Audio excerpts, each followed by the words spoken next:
proud to introduce my friends, Rich and Lena Ang, patriotic, smart, conservative Republicans who believe in this movement. I'm proud to know them.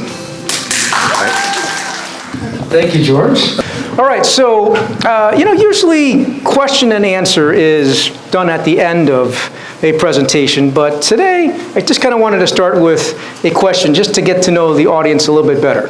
So the question that we have for you is, if you look at the political tribes, I don't know if you're familiar with the Hidden Tribe study, but it was great. It categorized Americans into like one of 7 tribes. A being the leftmost, these are the progressive activists, all the way to G, which is the devoted conservatives. I just kind of want to have you take a look. If, leftmost is A, rightmost is G, kind of think about where you're at, and I just kind of want to see what the composition of the audience is here. And I'll ask you to raise your hands in a minute, right? So, how many people on the left would fit into the category A? Just raise your hands. Short. Okay, we got A here. How many think you're a B? Can you read it? Yeah, so B is like a traditional liberal. Basically, this is most left, and this is most right, and everything in between. Just kind of pick one on where you're at on the left-right political scale. There are a lot of people on the left. How about anybody in category C? Well, you have to read it. Yep, C stands for, I can't read that. Well, look here.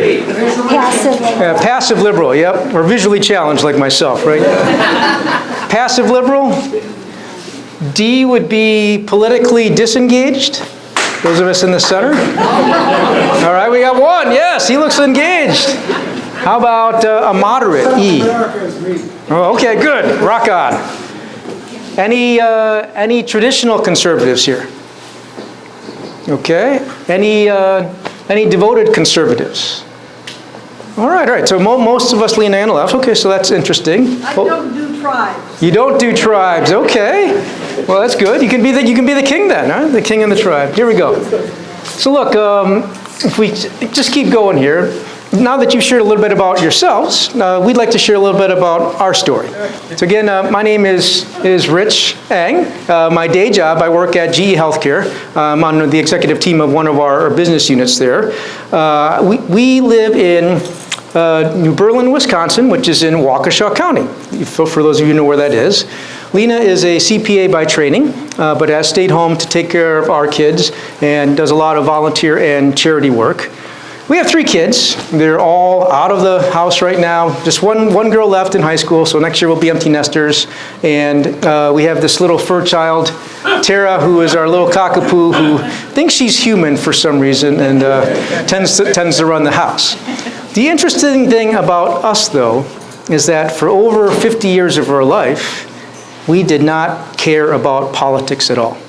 In fact, we didn't want to be involved in any of the issues because kind of just slowed us down. We didn't care. It wasn't part of what we did.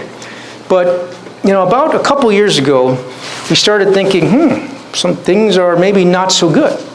There are issues that we were concerned with, be it healthcare or education, inequality. That was a big deal.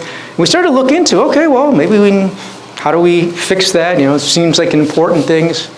And we came to the conclusion exactly what George and Jim and the rest of the team have on that sign there. You can't fix the issue unless you fix democracy first. And that was kind of an epiphany in over 50 years.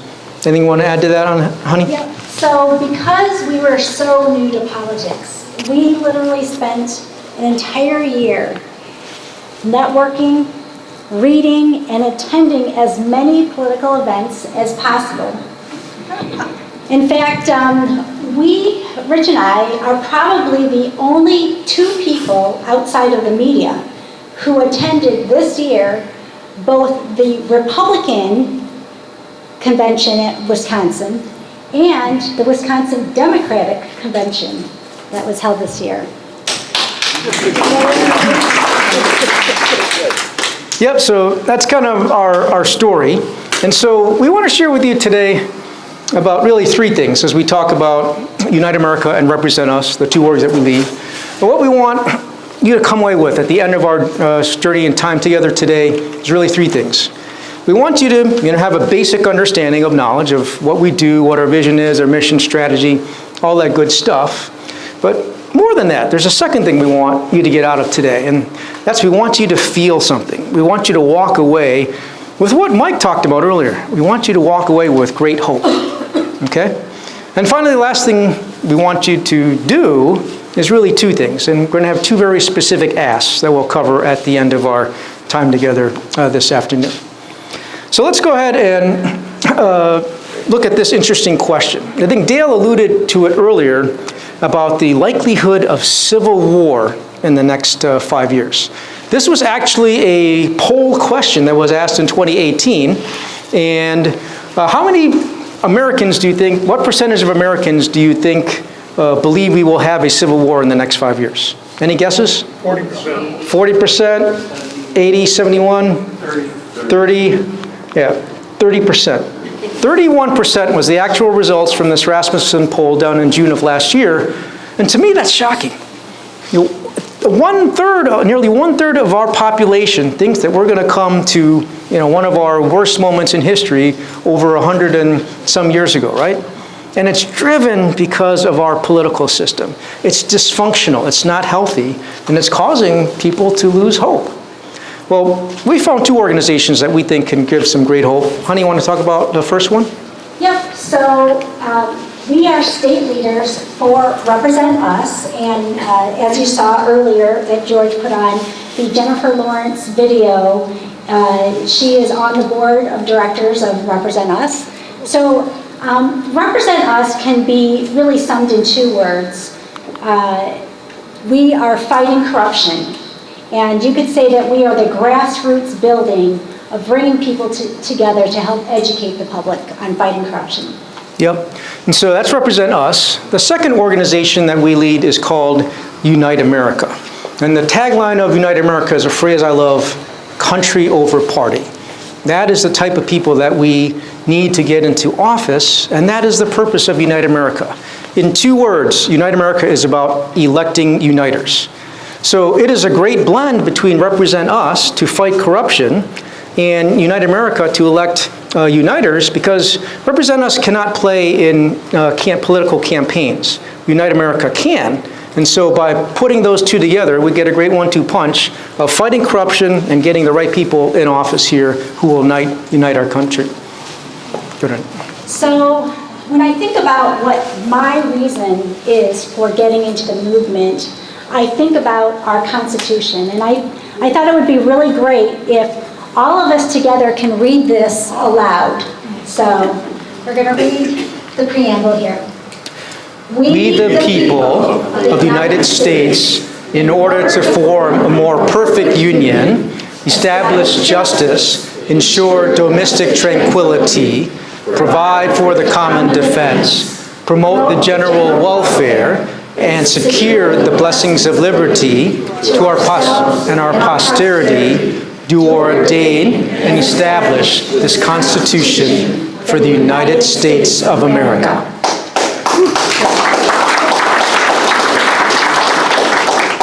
So I was born here, but my parents immigrated from Taiwan. And why? Because they wanted to give us a chance for the American dream. And what is so sad and why I'm here is because that American dream is dying more and more each day. And that is my reason for wanting to get involved in this movement. Yep. So when we look at our organizations, we have these values that we wanted to share with you. You can see we call them the unity principles. The first one is country over party. I talked a little bit about that before. But the second unity principle is called common sense to find common ground to solve common problems. This is what we need in our government today to be able to do. So it's not about ideological purity. It's about the ability to come together, to understand, yes, we know where we stand, but in order to move the country forward, there has to be something. It's not necessarily in the exact middle, but it's somewhere in between that we can find to solve problems for Americans. I won't go over all the other three elements. You can see what's written there. But those two things represent the heart of what we want to do within our organizations. And so when we look at what we see for the future, our vision is really looking at across multiple time horizons. We see three big challenges that we have to overcome. And because our starting point is actually a little bit bleak. You saw the threat of civil war because of hyperpartisanship, gridlock. We're just a little group of people here right now meeting a Menominee. We call ourselves common sense people campaigning for common sense politics. But the vision that we have is summed up here. We see good candidates that can lead us to good governance, that can lead us to a good society. And if we get those three things right, we can have good candidates who can fix the system, good governance that can solve our biggest problems, and good society that can move Wisconsin forward. And not just Wisconsin, we can lead the way and reunite the United States of America. Now, this is a long game. We are only in phase one right now.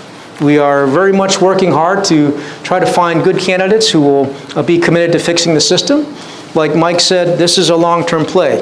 It's not going to get done this year or in one election cycle. It's multiple election cycles. I do hope that, unlike Mike's examples, I'm alive to see the results of our work. But even so, we are doing this because it is the right thing to do. It is the moral thing to do. And that is the vision of why we are working on this. So if vision is what you want to see, what is our mission, what we want to do?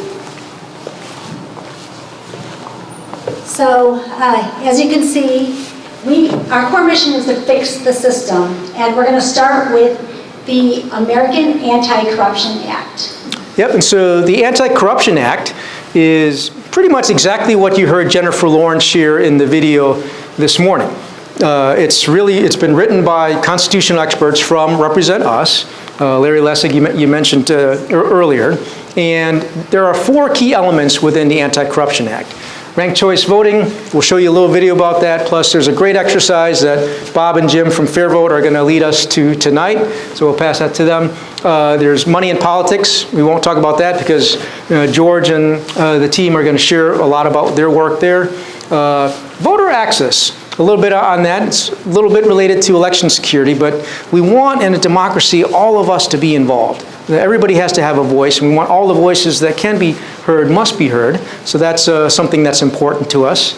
And then the last item that we really care about is fair redistricting, which you've heard a lot about before, and we'll talk about a little bit, and then I think Wendy is going to share even more after us. So let's dive into ranked choice voting a little bit. Yep, so before today, how many of you have heard of ranked choice voting? Okay, looks like most of you, which is great. So how many of you, raise your hand if you are aware that there is a movement, a Wisconsin-based organization that is really working hard to try and get ranked choice voting. They call it actually top 4 primaries plus ranked choice voting passed for 2020. Did you guys know that? Okay, so what we're going to do is show a video from this organization called Democracy Found, so you can learn a little bit more about it. Washington is broken. Over the years, it's young people saying we've come to accept it as fact. Newsflash, Washington is not broken. It's polarized, it's gridlocked, it's lost. In order to revitalize democracy, we need to re-engineer our political system by focusing on reinstating healthy competition and ensuring accountability of elected officials. The solution lies in a combination of top 4 and ranked choice voting. What top 4 means is simply that. In the first round of voting, the primary election, the top 4 vote getters, regardless of which parties they belong to, advance to the next round. Progressing to the general election, with ranked choice voting in place, voters can then rank each of those 4 candidates in order of preference. The candidate who achieves the majority of votes, over 50%, is the winner. Unlike our current system where candidates can win the election without having the majority of the votes, if no one gets a majority, the candidate with the fewest votes is eliminated, and voters who selected that candidate as their first choice now have their second choice counted. This process of elimination and counting the next best candidate continues until one person achieves at least 50% of the total votes. This system of top 4 and ranked choice voting presents several advantages. For starters, it reduces partisanship. Candidates no longer pander to only the most ideological and influential members of their party, but must appeal to the majority of voters in order to be elected. It eliminates spoiler votes by giving people the opportunity to vote for their favorite candidate, without fear of helping their least favorite candidate get elected. It's been shown to reward candidates who run more positive campaigns rather than ones who malign other candidates. With Type 4 and ranked choice voting, every vote counts and every voice is heard. Okay, so Democracy Found is the name of the organization. It's Wisconsin-based, and Sarah Eckridge is the executive director. And she's just asked that if anyone would like to show support for the organization, that you go ahead and go to their website and sign up for updates.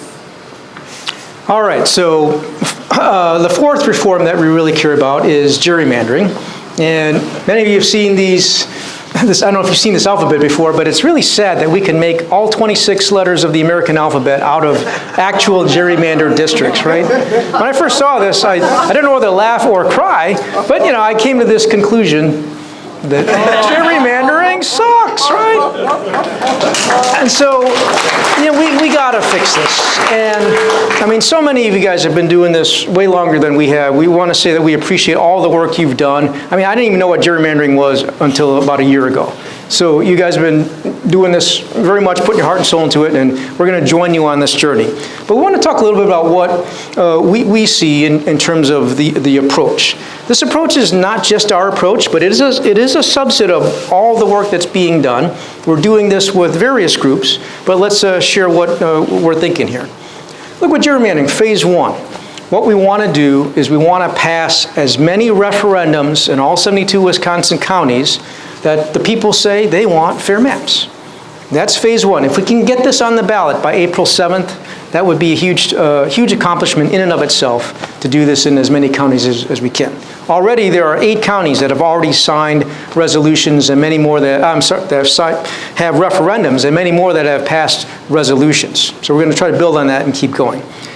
The second phase, though, is important because I think we've learned from the Jennifer Lawrence video, even though the will of the people has been heard from the Marquette poll that Dale mentioned earlier, 70% want fair maps, legislators don't listen.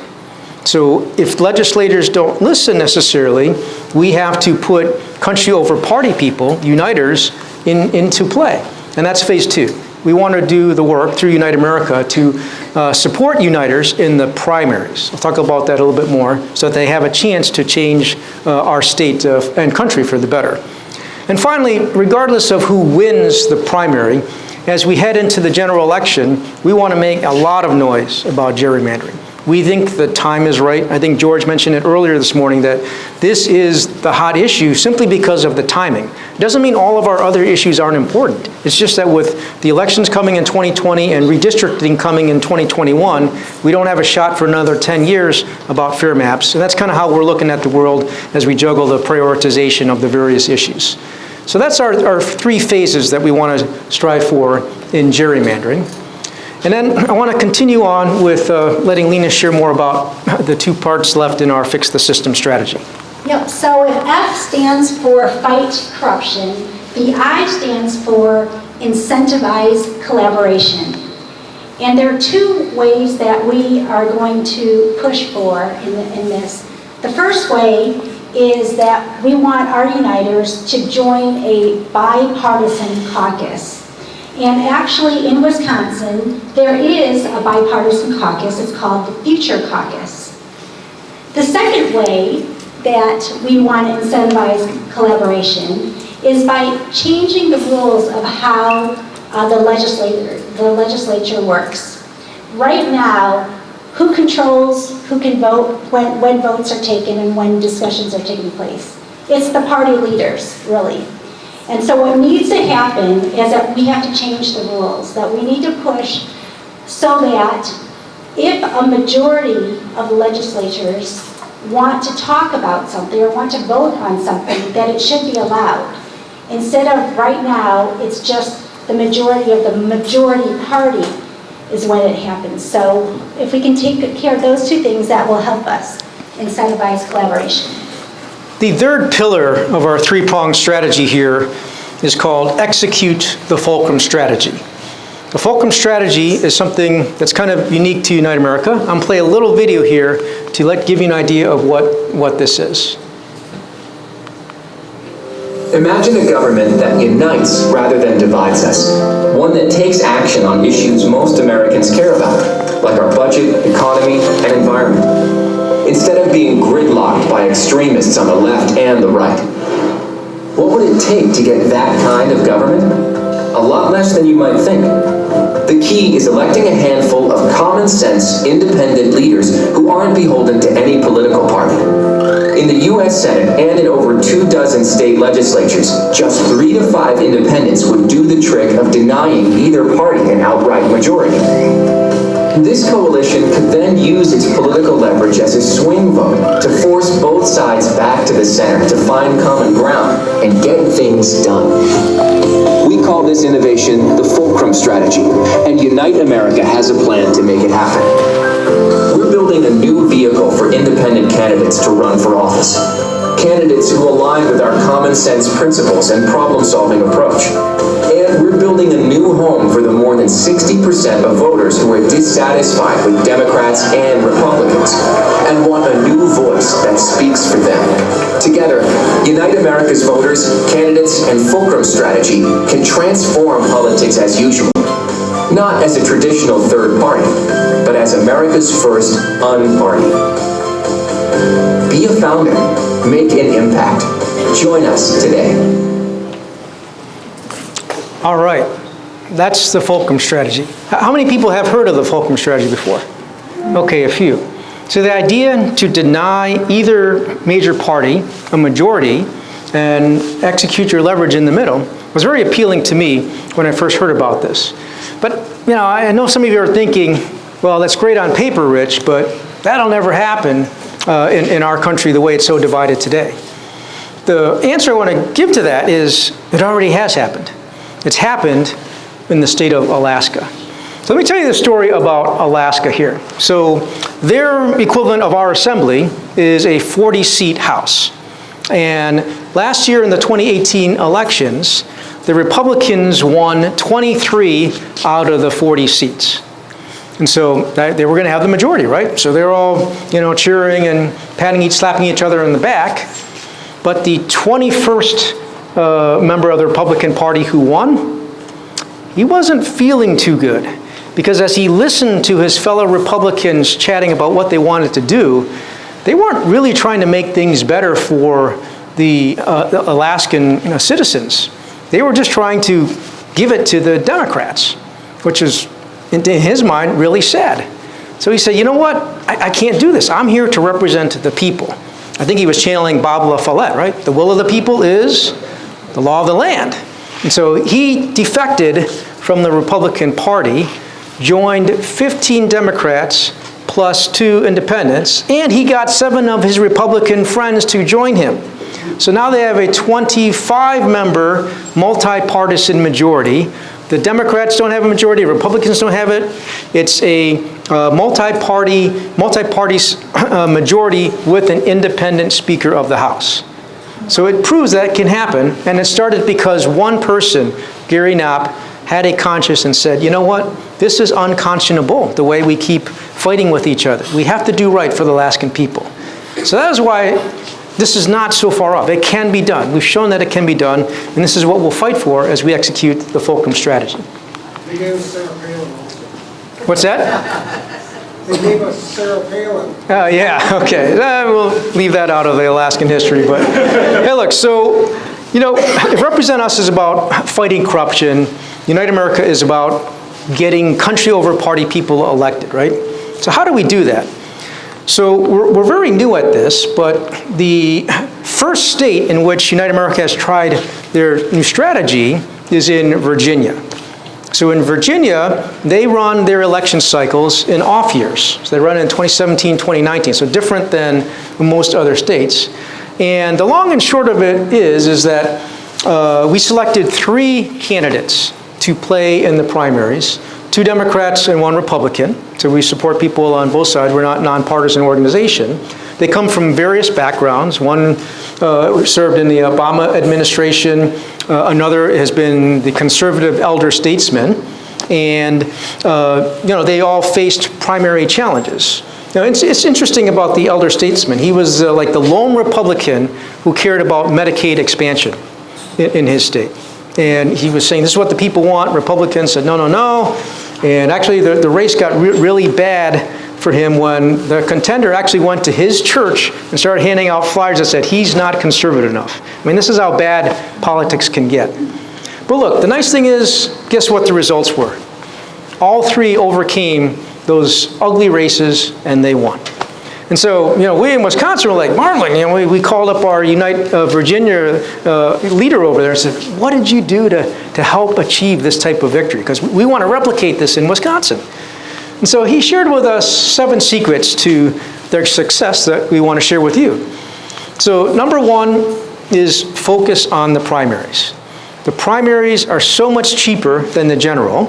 The primaries have so fewer people playing that if you are able to mobilize more people to vote, that gives much more leverage to the voice of the voters you're mobilizing that don't normally vote.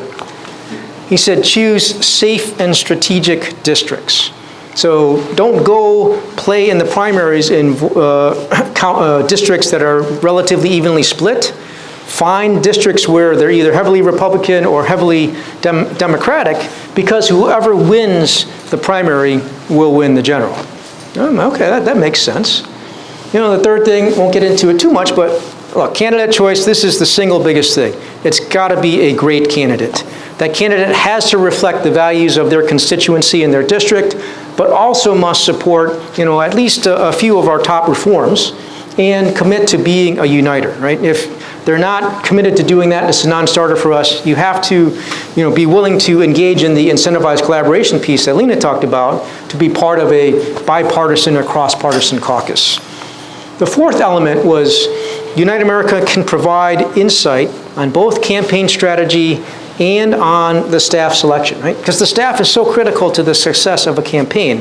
And by having the depth of the national HQ staff providing wisdom and insight, it was very helpful to the 3 candidates in Unite Virginia as they ran their primary campaigns. Number 5, communicate and coordinate often. It was weekly at a minimum, daily probably more often than not, but talking about everything. They would decide about research that maybe Unite America headquarters could help with, mailers that could be sent out. Virginia is similar to us. You can coordinate between the PACs and the campaigns. It's not illegal. So, they did that, but we put the caveat that we have to obey all election laws in coordinating campaigns. The sixth element was we took a different tack.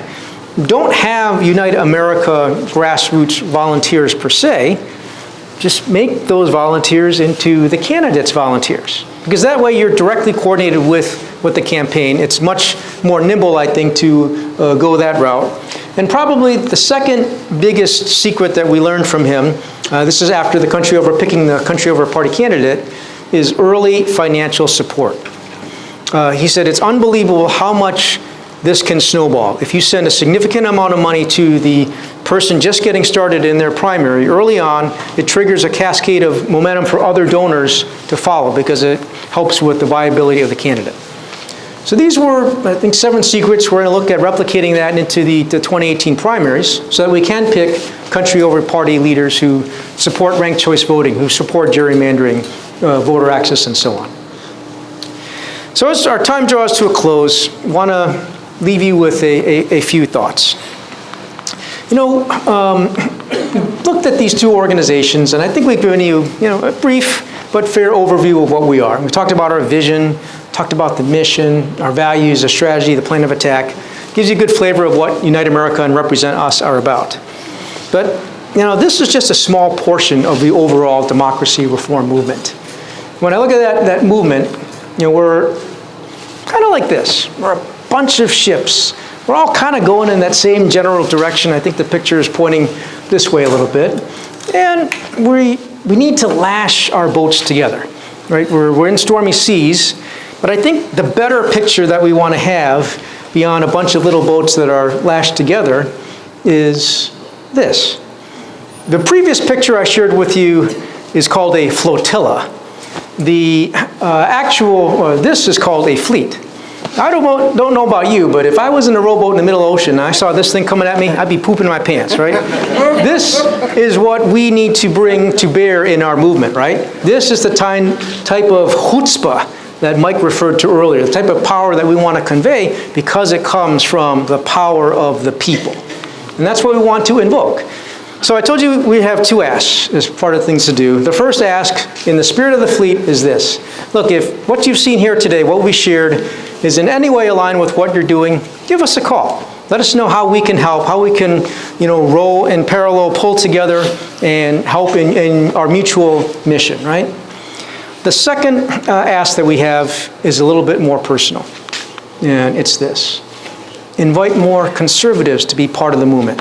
As we went around the room earlier today, we saw most of us maybe on the left end of the political spectrum. But Lena and I come from the right end.